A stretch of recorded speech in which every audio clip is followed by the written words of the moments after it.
Senzo Meyiwa murder trial continues, trying to determine whether the accused made their confessions voluntarily or not. Now, with the spotlight on statements by two of the 5 murder suspects, there's a possibility that the pair might be called to the stand to give their versions of events.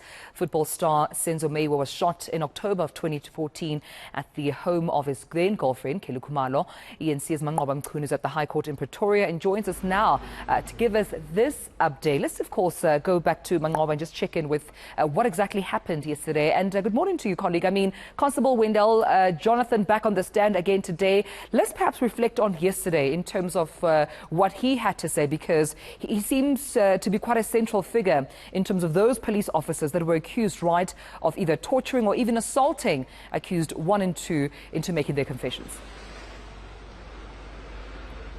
Well, a very central figure, according to the accused, who say that Constable Wendell Jonathan was one of the officers that was involved in their torture and assault that had taken place just prior to those confessions being made. So we heard from accused number 2 telling the court that it was actually Constable Jonathan, rather, that was part of the police that had meted out that assault. He says he was taken to 2 secluded areas where he was then beaten by the policeman. He was suffocated, and he says that he was even electrocuted until blood started coming out of his nose. So that's what he had to say in court. But of course, what Wendell Jonathan has told the court is that he simply denies that there was any assault that had taken place. Take a listen.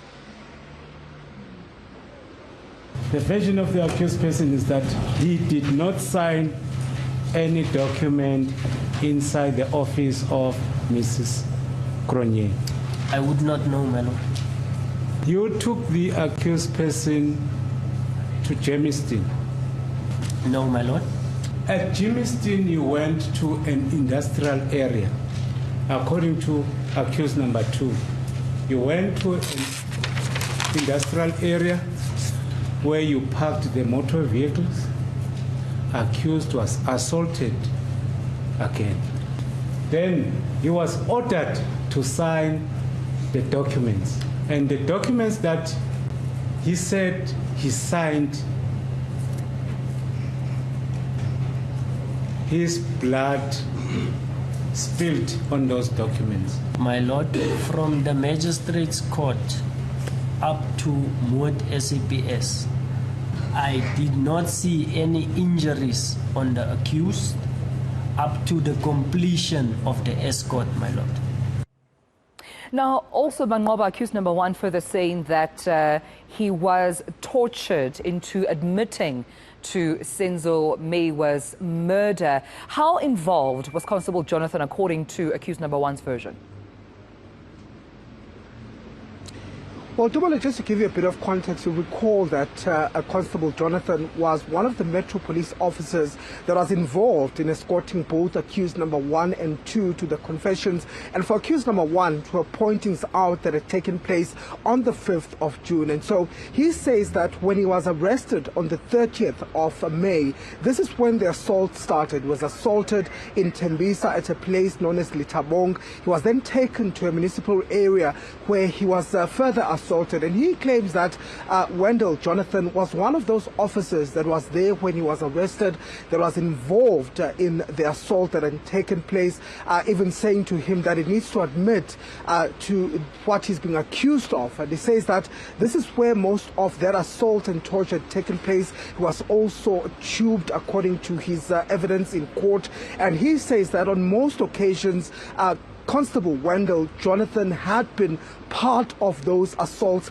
that had taken place. He says at one point the investigating officer also arrived on the scene and had instructed him, telling him that he needs to admit to the fact that he had been involved in Senzo Meyiwa's death. But of course, he says up until now he still denies that he was involved in Senzo Meyiwa's death. But what came out of court is that this particular police officer seems to always be involved when it comes to claims of torture that have been meted out against the accused. Take a listen.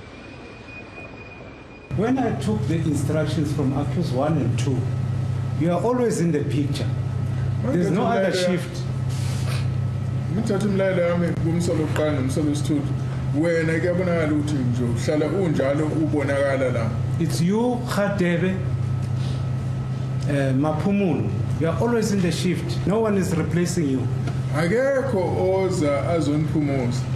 Do you know the reason why? Yes, inisizathu. My Lord, I can speculate that it might be a trust factor, my Lord. Yes. You are the most trusted person. Because when you ascended that box, accused number 2 called me and told me that when I see this man, I feel like crying the way he was beating me. I'm traumatized.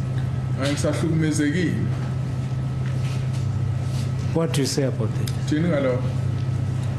I don't know the accused, my Lord. And there we've heard, of course, from Constable Wendell Jonathan further denying any involvement in assaulting or torturing the accused. We'll leave it there, colleague, for now. We'll come back to you with more developments, understanding that the trial within a trial will continue, of course, today on as the defense tries to, of course, establish that, according to their clients, accused number 1 and also an accused number 2, of course, trying to give reasons as to why they believe that they have maybe been tortured into making that confession towards killing Senzo Meyiwa. eNCA reporter Manqoba Mchunu outside High Court in Pretoria for us.